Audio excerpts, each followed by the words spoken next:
Hi, everyone. My name's Ellie Whitfort. I'm a senior engineer at League of Geeks, and thank you for coming to hear me talk a bit about the AI we've put together for our game Jumplight Odyssey, which we've recently released into early access. So, who am I?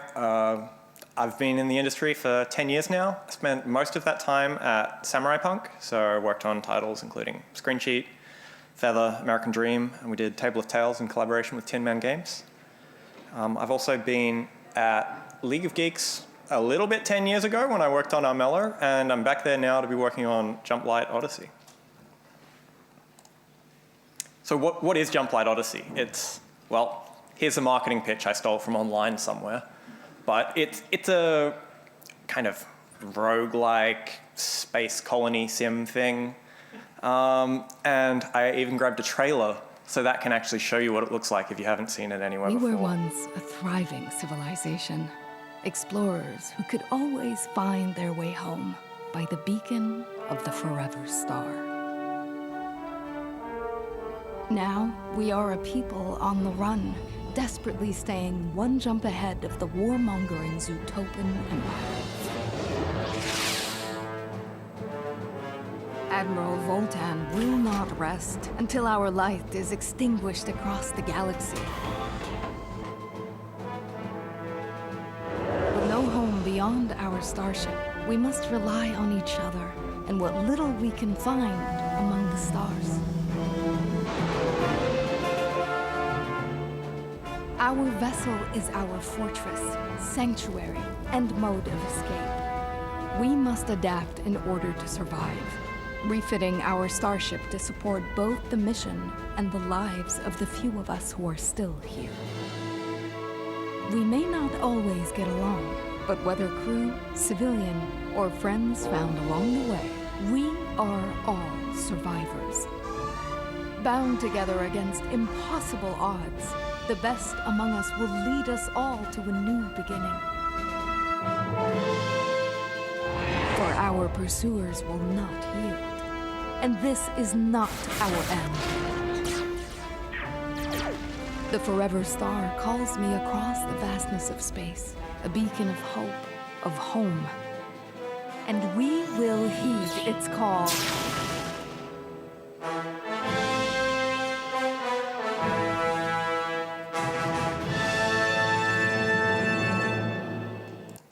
So hopefully that gives you a bit of an overview of kind of some of the stuff going on in this game. There's a bunch of characters. We have the player can choose to start from anywhere between 60 to 100 characters, and they can rescue a whole lot more than that. We need to be able to support all of those characters, a big cast. They need to be expressive. They need to be kind of humanistic. We need to be able to see character. We need to be able to tell ourselves stories about these people and believe they've got a bit more going on in their lives. At the same time, we need to be able to handle them all being a bit different. They're not all exactly the same. We have different special roles, such as the princess. We have our robot friend, who is going to have a bit fewer capabilities and everything. And we've got our friend the pig, who is just going to come along for the ride and be pretty useless, but I don't think anyone has ever complained about having ham on the ship. And one of the biggest restrictions we have as well is we need this thing to be able to be built quickly and by designers who don't have engineering support all the time. We need them to be able to run off on their own. We're not that big a team. We're a team of, on this project there are three designers and like a half dozen engineers kind of working directly on this game. A few more people around. Those numbers fluctuate depending on who's available and stuff. But you know, we're bigger than I've been at teams I've been at in the past, but we're not that big. So we really need to use our time smartly because we have chosen to make a very big game. So how are we going to solve this problem? The solution we came to, and I'll go into a bit more about how we got there and what this giant thing on the right is, don't feel like you have to read that, is a work manager, which is just a tree of behaviors with tasks at the leaves. It's sort of like a fall through kind of AI structure, but the way we evaluate it and everything is a lot more ship-centric than you might think at first. It's not character-centric where characters are choosing what to do. It's like the entire ship is being evaluated at once. So I want to take a little bit of a segue for a moment to talk about how log creates, like what our process looks like. And for this project, at least, we made a completely throwaway prototype. And this is a little example of it, of some of our beans running around, as we called them, between a bunch of tasks. So we only had, this was like a month or two in with 2 engineers on it. And we were experimenting with AI and crowd controls and how can we make something that's fun to play with, but also that's going to express what we need and the needs we have. And we found that this worked pretty well. We just had a bunch of tasks, which are those big geometric shapes, and we had characters that would run around and choose what to respond to. It worked pretty okay. But even at this scale, we were starting to see some potential issues that could arise. Just those moments of, why isn't anyone, or why isn't this person here doing that task they're right next to? And things like that. And that is kind of one of the key problems we had to solve, was we need to not just make characters look smart, we need to make the ship as a whole look smart. So as a little moment, I'm going to be referring pretty heavily to the configs we use. They're pretty much scriptable objects if you're familiar with Unity. It's a container for some data that doesn't exist in the world. And we have lots of them. So this is kind of what I was getting at earlier. We have, one of the early decisions we had was, is it going to be kind of more character or more task authoritative? And there's ways to blend these, and we end up with a bit of a mix, but this was sort of where we started out. Character authoritative is pretty common. It's how a lot of people will think about designing AI in games. It's a character is going to go through a tree or some utility method or however else to decide, what am I going to do next? It works quite well in a lot of cases, but once you start to have a bunch of crew over a fairly big ship, the best person to do a task isn't always going to be immediately available, and they might not be evaluating at the right time. Say if a really high priority task comes up, you don't want someone who just finished something else on the other side of the ship being like, I can do that, and then running across the ship for 5 minutes while everyone else ignores the thing because someone's on the way. We also don't want things like a character who is just a little bit peckish, taking a meal that was reserved that really should go to someone who's starving. So one attempt to solve that is to be a bit more task authoritative. Each task is instead going to choose who will do it.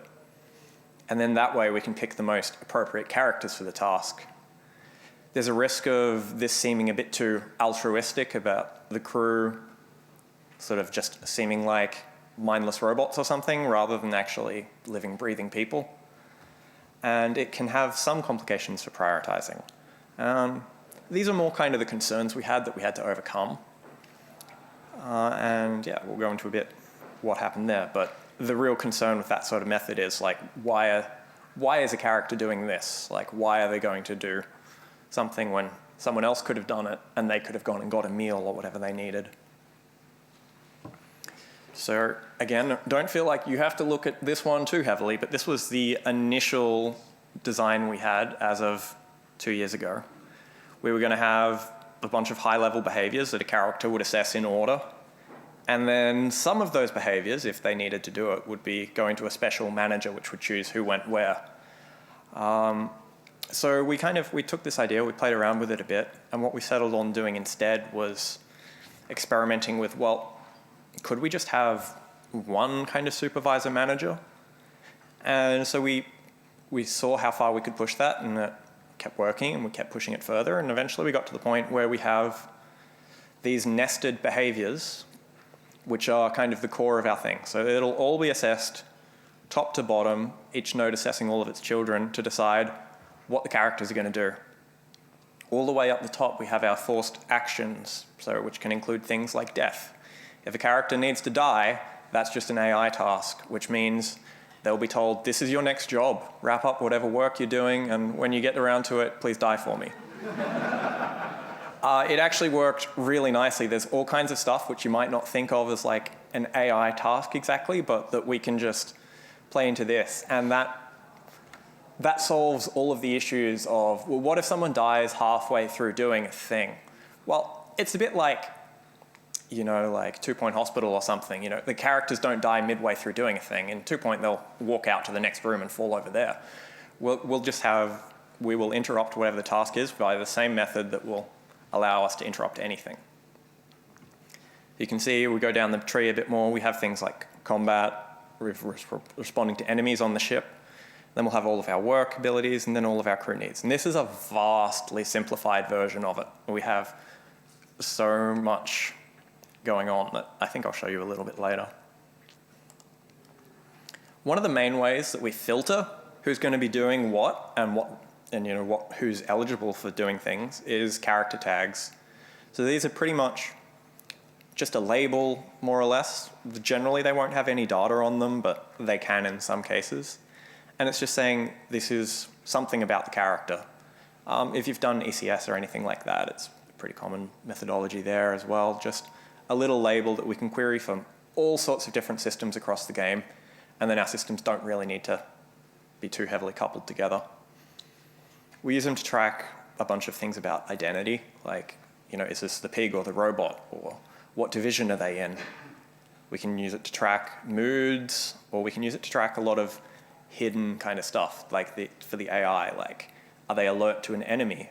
Even, is this character not seen by the player and doing something important, and we want to cheat and teleport them? We can do that via just adding some tags to say, you're doing something important enough to teleport if you need to.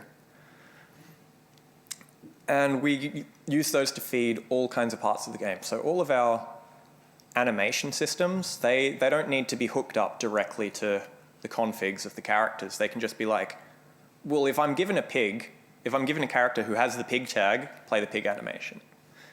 And we can do stuff like that. And yeah.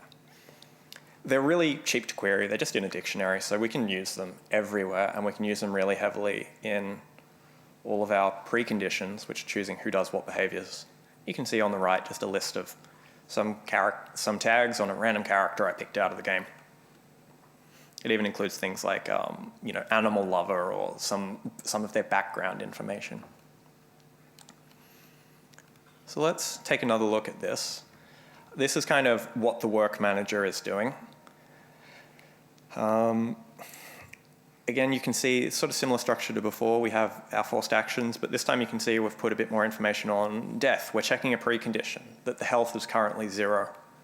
And if a character passes all those preconditions, they can go into that. We have a bunch more preconditions on the work parent, and that will allow to check anyone who gets assigned to a child behavior of work, that they're on duty, and that whatever child tasks have gravity and are in rooms without hazards. So our orange nodes there are the tasks. They can either be like singletons in the case of the death task. It doesn't really exist in the world physically, or it can be like a kitchen or something which characters are going to interact with. So the way the work manager runs, we actually just run it at a fixed cadence. We started off with it less frequent, but it was cheap enough that we just made it run more frequently. This means all the characters on the ship run it at the same time. And whoever isn't on a currently valid task, we go, cool, you're available. And we get all those characters and we throw them through the whole system. I mean, I've got some text there. I won't bother reading it all out, but it's all of what's going on here. We're assessing characters against a bunch of preconditions. Probably the important part here is that for each behavior, we're assessing all of the tasks on it. We're getting all of the tasks and all of the characters who are valid, and then we're finding the best pairings of those. So which character is going to be best for each task, and we're scoring them based on distance. So that way we'll always get kind of the best mix we can of responsiveness and everything like that.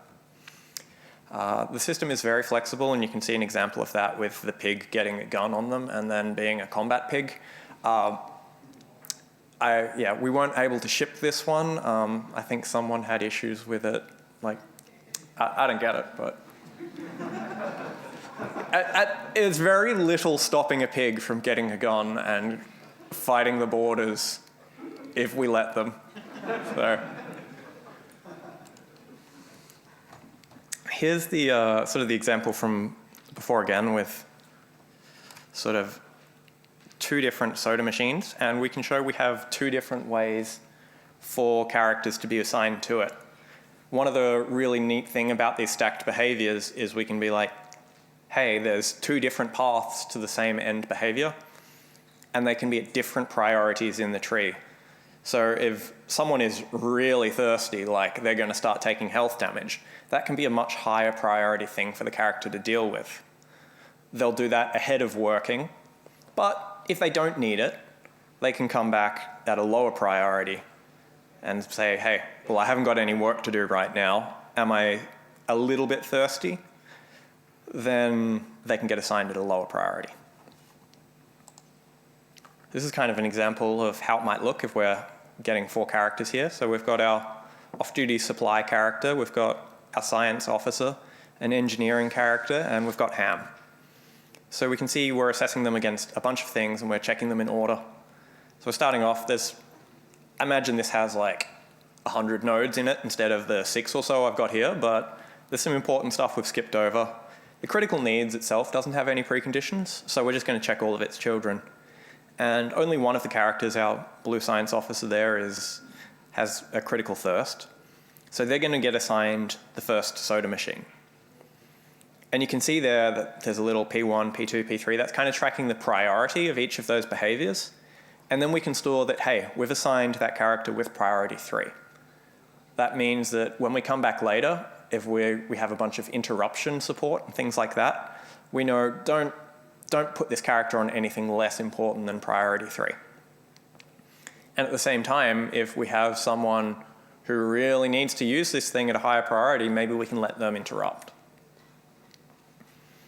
We then go and we assess work. We look at who's on duty. In this case, the blue and yellow characters were, but the blue character's already busy, so we're not really assessing them anymore. So the yellow character will probably get assigned some work to do if there's anything worth doing on the ship. Then we'll come back to needs again, and we'll look at who's not on duty. In this case, it's just our green friend and Ham. So we'll look at who has thirst diminished. Both of them do. They weren't critical before, but they are diminished. They wouldn't mind a drink, and Ham happened to be closer, so Ham gets to go and get stuck in the soda machine. I'd like to throw a little aside in here. Serialized reference is a really handy thing, which feels new to me, but it was actually added in 2019. It just took me a couple of years to catch on. And it's a way of polymorphically serializing any kind of any classes that you may have that extend some interface. So we use it a bunch. We use it for all of our preconditions. So the preconditions all just implement an interface, but they can check all kinds of different things in the game. We use injection to inject in whatever they need to care about, and they can test characters, tasks. And in the editor, we just get one list, and we can have whatever kind of data we need to in it. So let's take a look at what our tasks are. We talked about behaviors before. That's the tree of things. The tasks are those orange nodes at the end, a thing that the character can do. 95% of the time for us, it's going to be what we call a modular task. And they exist in the world. They're going to be on a placeable prop, such as a kitchen, or they're going to be the singletons, like the death task. And these are built in such a way that design can stick together all of these modules that we've pre-authored, and in a way that allows them to create most things that they're wanting to add to the game, they can do without our direct involvement. If they want to add a new type of kitchen or a new processing thing, which is going to play an animation and then modify some resources, they can set that up themselves without needing to grab us unless they're doing something particularly weird. These modules can be states, so they run over time with a little asynchronous task, or they can be instantaneous. And that mix allows us to express pretty much everything. You can think of it as being a lot like visual scripting, with the slight caveat that we're really just controlling the way flow goes together. We're not actually putting values on wires. We're not able to do math and stuff like that. But this gives us most of the expressibility we needed. It's also a lot easier than putting together a full-on visual scripting system. So this can be a really nice in-between if you want to give your designers some control. So our task modules are these little scripts that can be stuck together. We use them to do stuff like play timeline animations, modify resources, add and remove tags, but they can do all sorts of whatever. If you need a little script to do something or to control the way the flow is working, they can do that. So this is the entire file for a chance module, which just gives a chance of rolling an outcome and doing some other stuff. So we can nest other task modules on it. And these are really easy to put together. We actually have designers will run off and write some unsanctioned code to add their own modules when they feel like it. And we'll have to come in and be like, well, we like what you're going for, but let's change it up a bit. But often they're quite good and they get it on their own. One of the downsides with these is that they do exist on a shared object. They exist on the placeable or on the singleton themselves. So if you want to store any per character information, you kind of have to store it within the unitask itself, which is just like a unitask is like an asynchronous task, kind of like a coroutine if you've used those as well.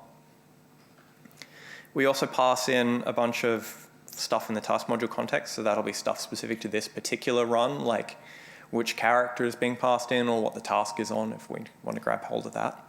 But we can also inject anything that we do need from the broader game. We can get particular managers, we can get the placeable it's running on, or say the inventory of the placeable, anything like that, we can just inject on this file.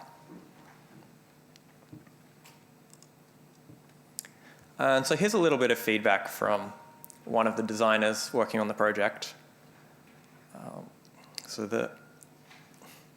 I'll let you read it, but yeah, like AI blocks, and I'll take that as high praise. You can see an example of one of these systems on the right. So this is just an animation sequence. We can set up what timeline sequence is going to be playing, any parameters we want to set on it. When we arrive and are using the sequence, it's going to wait a while, and then it's going to modify some resources. It's going to, yes, spend 2 raw materials and output 1 metal, and that's one of our resource processing machines. And anytime design want to set up anything like this, they can do that. If they want to set up a more complicated variant, if they want it to do weird animation things or interact a few characters together, it's all just kind of the same building blocks.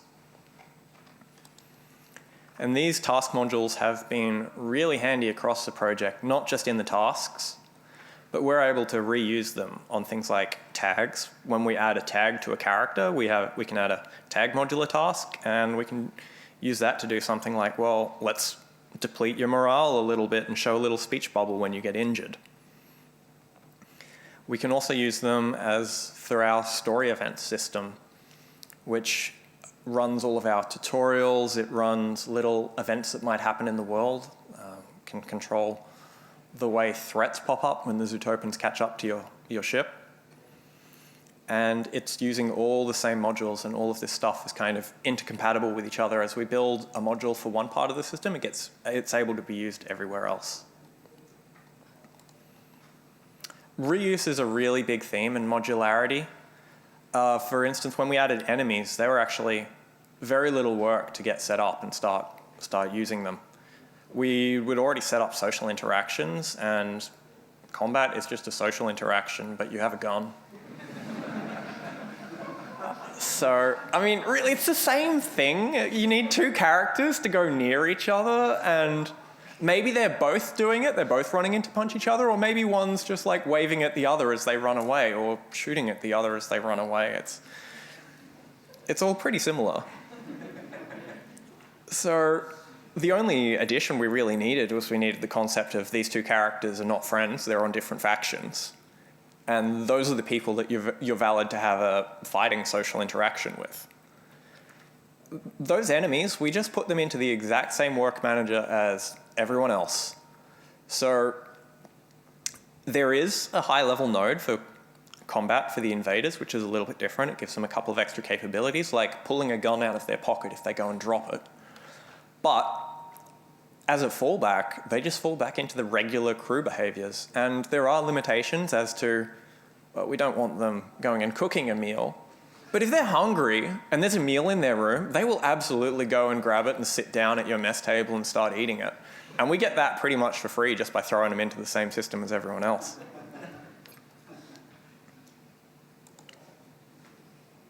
So at some point, you've built a complicated system. Things are going to go wrong. This one didn't need a whole lot of investigation. It was sort of a, oh yeah, I told them to shoot any locked door they encounter so they can get through the ship, but airlocks are technically doors, and it is technically locked, so that was a little good little moment there. But at some point, there are going to be things that go wrong that you don't understand, or you don't know why it's going wrong. You're going to need some tools to look into it.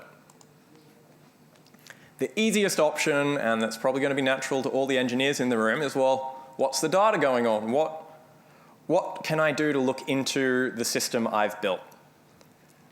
And it can be really handy, and it can help you out a lot. And for this system here, it's just a list of all of those tasks, all those behaviors, and all of their nested behaviors all the way down to the tasks, and it has all the preconditions which are assessed at every level.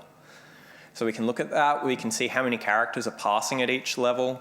We can even hover over those and get little gizmos in the world with a little halo above the heads of characters to see, did they pass or fail any particular precondition? So these ones were great for engineering, and they were all right for design too, but you need to consider what other people are going to need. We pretty quickly realized, well, we need to be able to look at this in an individual character context as well. What is a particular character doing? So when we select a character, you can see on the left there is kind of what the UI in the game looks like. And even before we had this online, we built our system on the right, which would show all of the, you can select a character in the world or in the scene and see all of the different tags they have, all of their needs values. Are they hungry? Are they thirsty? You can modify those, fill or replenish them all. And we can see, well, what are they up to? What have they currently been assigned to? And what's their kind of action state? Are they stuck in the middle of locomotion? Do they think they're playing a timeline sequence, but they're kind of just standing in the middle of the room? You can sort of start to debug what's going on there, and that can be really handy for engineers as well. But it's not just engineers and designers on the project. You need to think about everyone. So for a lot of us, that will often be getting the art department involved or something like that, but it's easy to not think about the QA department, but they're some of the people who can benefit the most from really good tools.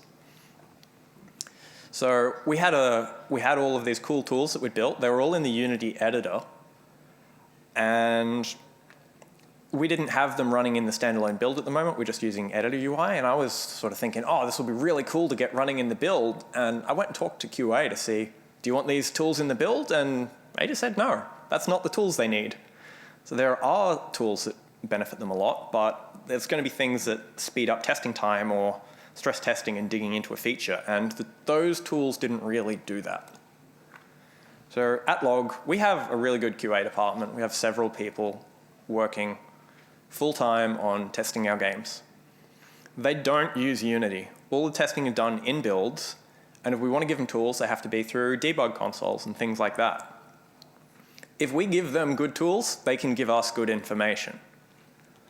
So we just added a bunch of different tools so we can spawn characters. The example here is the more useful way of looking at tags. We just have a show all of the tags, and it'll show everything that's on each of those characters. So QA can be like, oh, hey, well, this is what seemed to be going on with that character. We can look at inventories, all kinds of stuff. And the thing about these is they often tend to be a bit less clunky than those engineer-facing tools we built in the start. So, you know, you can end up using them more than the other tools yourself anyway. Now, one of the things that we were really concerned about early on, and I think I kind of alluded to this a bit in like the submission I did for this talk, was performance. We were really concerned that we can have hundreds of characters in this game. The AI needs to handle that. And so we put a bunch of thought into how we can optimize this, how we can structure the entire thing so it can run fast, so we can streamline all of our preconditions together and do bit masks and all kinds of wacky fun stuff. I love getting into that stuff, and I need to be careful not to do too much of it, and maybe some of you can relate. But we did regular performance passes to clean up all the most expensive bits, and you can see here are a few slides we took over the years of like, well, this is where our work managers are at. It started off taking like 100 milliseconds when it evaluated, and we've got it down to just a few milliseconds most of the time now, and I'm sure that number's probably gone back up again since whenever I took that picture earlier in the year, but I haven't run the tests again since. I think there's bigger performance issues. So, we launched a game. That's pretty cool. Game's out in early access now. Can't wait to hear what the players have to say.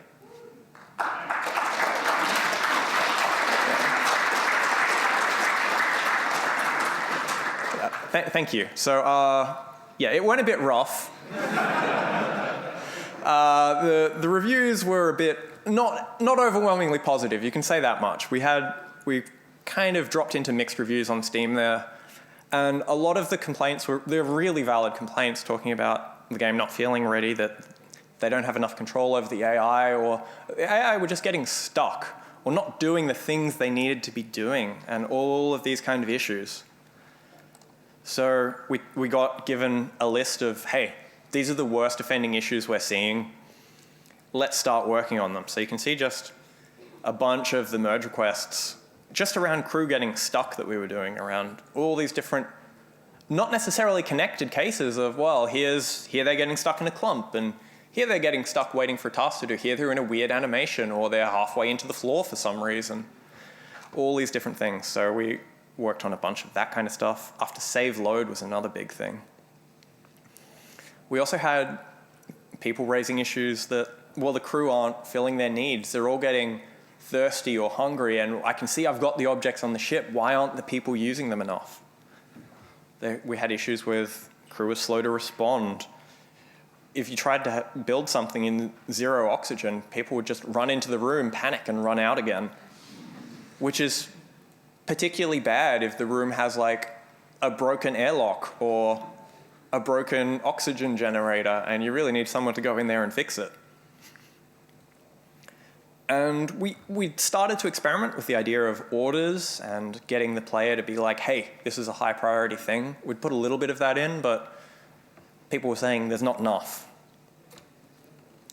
So I would like to just give a little shout out to, we had a really amazing community team working on this game. And they were out interacting with the players, they're bringing us reports, they're making sure we know what's going on, what's hurting people the most, and what we need to fix as a priority. And they're helping us communicate all of this back to the players. There was some really good transparent posts about this is what's going on, and I think one of the best signs of that success is we were releasing some hotfixes and everything, but even just recently, and it's been a couple of weeks since we launched a patch, we've just dropped back up to like mostly positive in recent reviews, and especially in English language reviews, which is what our community team is the most active in. So there's been, and I think there's going to be some talks about kind of community stuff going on. So yeah, they know their stuff. But anyway, back to our AI. We had a few features that we really wanted to get in, but we just didn't quite have time to get to. Especially, I was sort of the main person on AI for a lot of the time. We had a couple of other people coming in when they had time to help out. But we've prioritized a few of these things and really got them in for the first content update, which is going to be going out within the next couple of weeks. The first major content update. We've been doing patches and stuff like that, but yeah. So one of those things was a work-safe manager, something to be, hey, if you're going somewhere dangerous, make sure you have appropriate protective gear. So we were able to kind of, because of how modular all of our systems are, we were able to slot in, well, if your pathing module has told you to go to this place over here, and that place over there doesn't have any air, you can go to the work-safe manager and be like, hey, where can I get some protective gear for that? It has a prioritized list of, well, you want a spacesuit, and if there aren't any of those, you want a helmet. And then that can feed back into, well, here's the task to get a spacesuit. Do I meet the preconditions for it? And then can I go and get it? What's the closest one?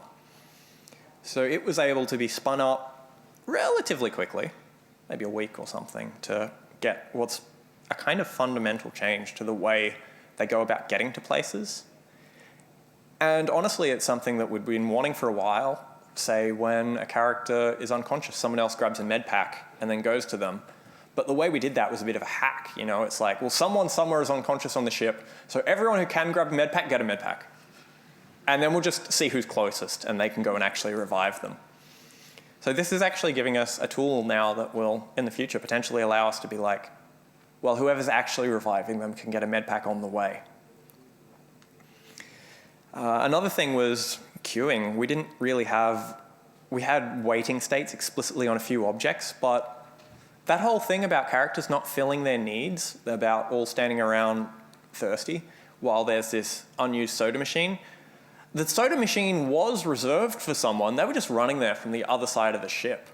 So they're going to spend like 30, 40 seconds running and then 5 seconds to grab a drink.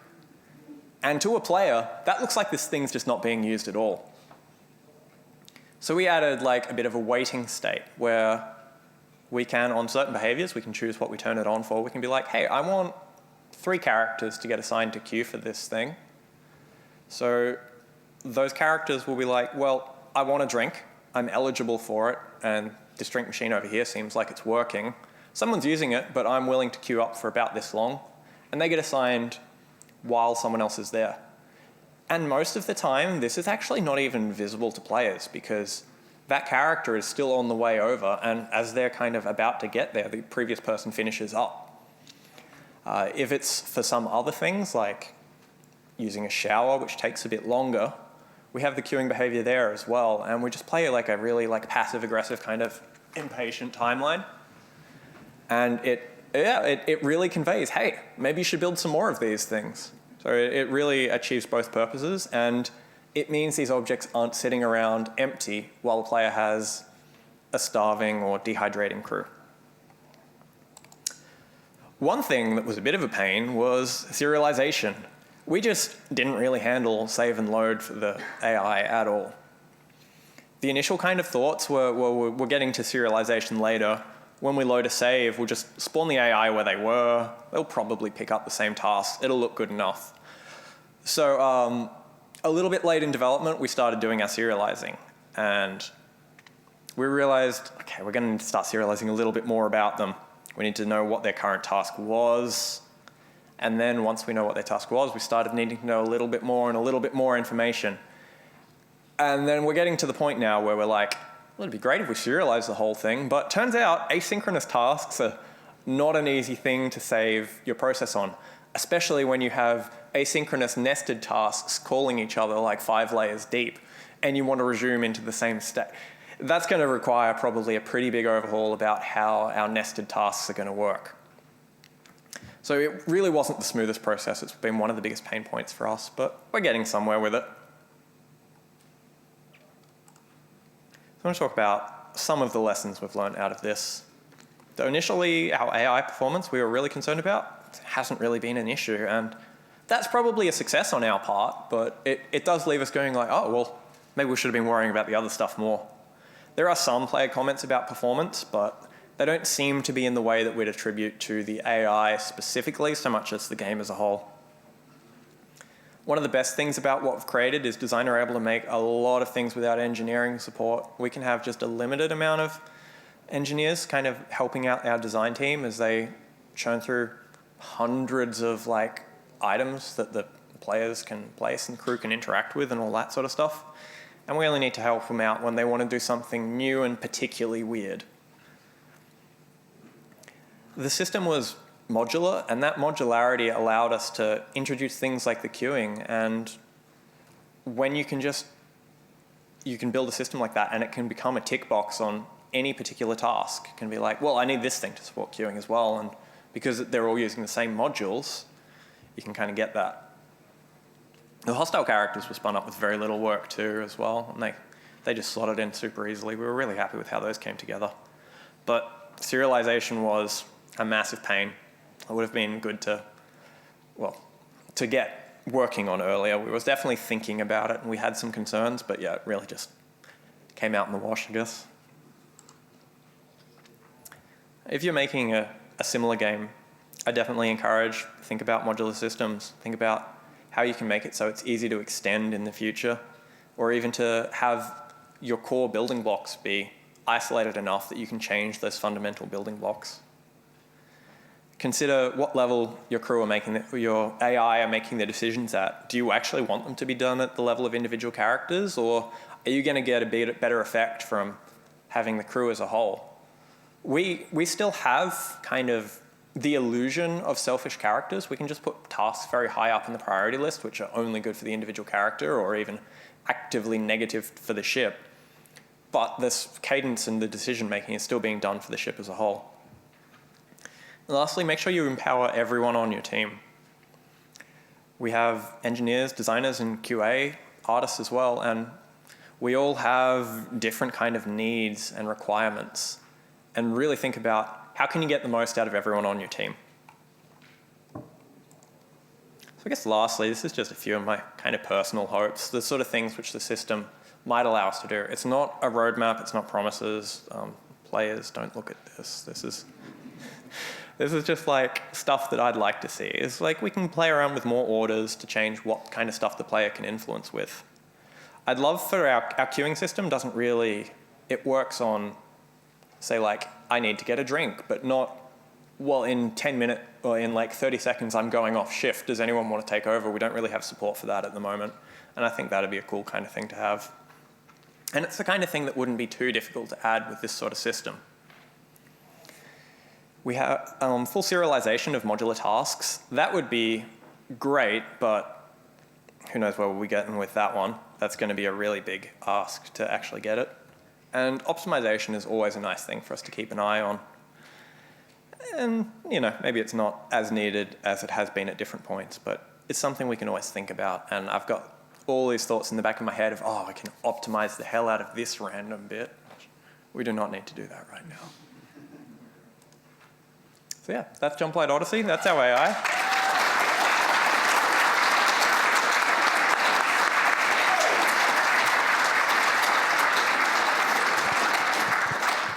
I think I've got about 10 minutes for questions. Yep, down the front. I've got a microphone coming to you. I'm coming. Sorry. Thank you. When you started off with the talk, it sounded like you were very structured, like a behavior tree. But then, like, Yep. as you went into like ordering and stuff, it kind of went into goal-oriented action plans. It's kind of like a blend. A little bit, yeah. So it's still very much a behavior tree, and the orders just allow us to turn on high-level behaviors as like a override of that priority. So it's just, here's a new path through the tree to whatever behavior was previously down here. Now it's up here with a new path to it because we've prioritized that task, or we've spawned new tasks, or however we may want to do orders. Some of the orders are like, hey, princess, go inspire this person, and that'll spawn a new task at the person to go and inspire them. Awesome. Have you ever thought about also like teamwork or group tasks that require 2 or more agents? Yeah, so we do have some tasks which allow for multiple people to come together, and we have things like a chess table or a card table where multiple people will come together. We'll sort of have someone will initiate the task, and then there will be sort of higher priority tasks to go and join in on something that is running. And that's sort of how we've got that cooperation and everything going on. So that's sort of the main case, as well as just, I'm doing a thing, come follow me. Say in the case of combat, we'll have leaders on each team which will be running into the fight, and they might bring other people along with them. Thank you, Cheers.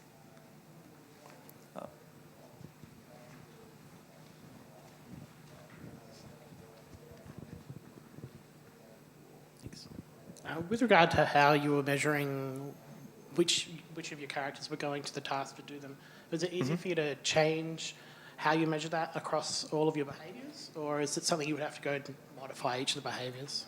I can give you an example if you like.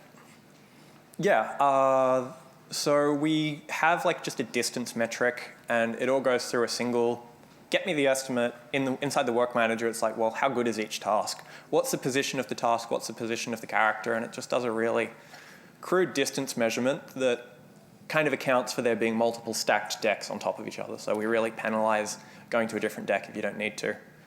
In most cases, it's just pure distance-based, but in some cases, we are actually able to override that if we want. So when we have the queuing system online, on specifically those tasks that have queuing, we stop doing crude distance, and we instead look at, well, how long is it going to take me to get there based on like a Manhattan distance and my movement speed and considering the turbo lift path you'd have to take, as well as how long will I have to wait once I get there, how many people are already queuing for the thing.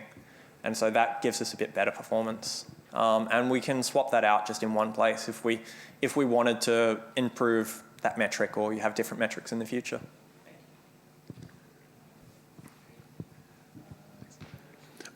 It sounds like you've shifted towards task authoritative over character authoritative. Yep. I was just wondering if there's sort of an overlap between them and how you've sort of determined whether a task belongs in one or the other. Yeah, so we definitely have a task authoritative system, but at the same time, the tasks we've set up in it include some really sort of character-focused stuff. Like a character whose morale is reduced to 0 will go into despair. And then there will be tasks right up the top of the tree which are like, you're despairing, maybe go light a fire or something. And so it's not good for the ship, it's not good for the characters particularly, but it's what they're going to do. And so that allows us to kind of get an illusion of character-focused stuff by having these character-focused tasks. Does that sort of answer what you're getting at? Yeah. Yeah, awesome, thank you.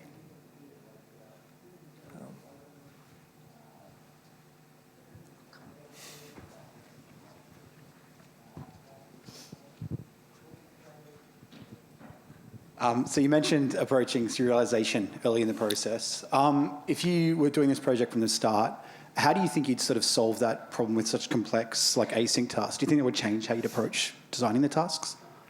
Yeah, I think I definitely look at, rather than just run task and forget, like how can we, track some kind of progress on these things and some kind of state so that they're returning, I'm at a point where it is safe to serialize me, or I should run again, or I should not run again, that kind of stuff. So really just from the core, bottom up, thinking about that kind of stuff and how we can integrate it.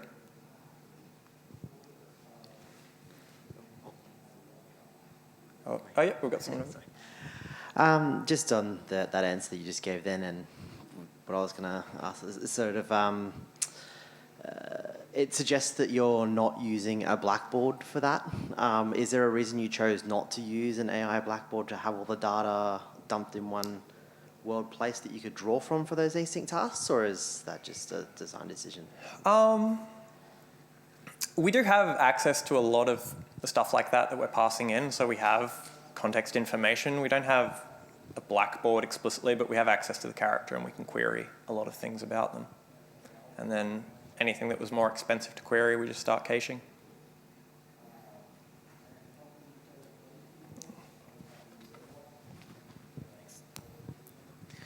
Hi, Ellie. Do you ever reassess priorities? So say someone gets assigned a task and they're on the other side of the ship, and then a second later someone becomes available and they're right next to it? Or once something's assigned, is that kind of it? We do a limited amount of that. We're able to, certain tasks, we're able to say a construction task. If there's an engineer already in the room, they can actually replace them because we've ticked this thing which is like, hey, this is a task where a bunch of people are going to come to do 10 tasks in the same room. And if they finish their first task and there's another one right next to them that no one's doing, we want them to go and do that. We don't want to wait for the person to get there from the other side of the ship. But for a lot of other tasks, if they're lower priority kind of stuff, yeah, we're not interrupting them.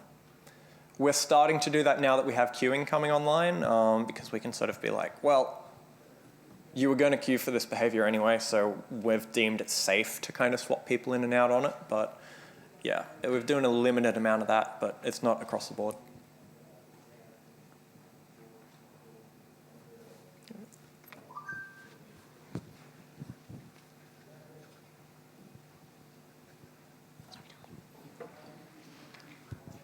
I'm really fascinated by the QA challenges on this. And I was thinking, as you're talking, like a ship's log, have you been using any machine learning to, like, I don't know, summarize like the story of the ship? We don't have any kind of machine learning stuff set up, but we do log. We log events as they happen onto the character, and it's just like a raw log of, hey, here's some important things that happened to the character. as well as higher level, here's some important things that happen to the ship. So a player can kind of see that stuff, and it's the sort of thing where we provide it in just enough detail. We provide some information there that a player can dig into and explore and be like, oh, these two characters chatted and then they formed a rivalry, and now one of them is grumpy. And we provide those little building blocks and let the players form narratives in their head. Say, there were some boarders who came onto the ship and the combat person went and fought them off. And now after the combat's over, they're going to go and hug someone who their partner. And a player can see that and they can tell all kinds of stories about it way better than we can. That was like one of the first examples I saw where I was like, oh, I get the game. Like, this is kind of that moment.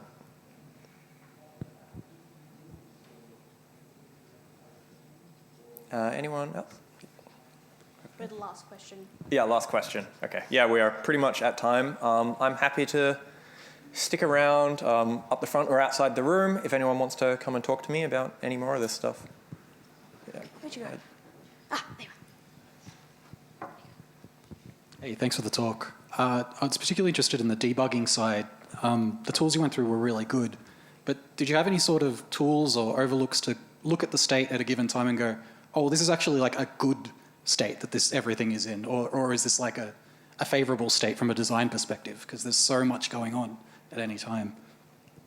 Yeah, we definitely have like tools which even for the player we're showing there are this many characters on the ship who are hungry or thirsty or whatever. So we have that kind of stuff for assessing is the ship in a good state, and you can kind of scan around and keep an eye on what's going on. Our QA are really good at knowing what the ship looks like and what it's supposed to look like and what it looks like when it's having a good or a bad time. Yeah, does that kind of get at what you're asking? Yeah. Thank you all for coming to the talk. I'll be here.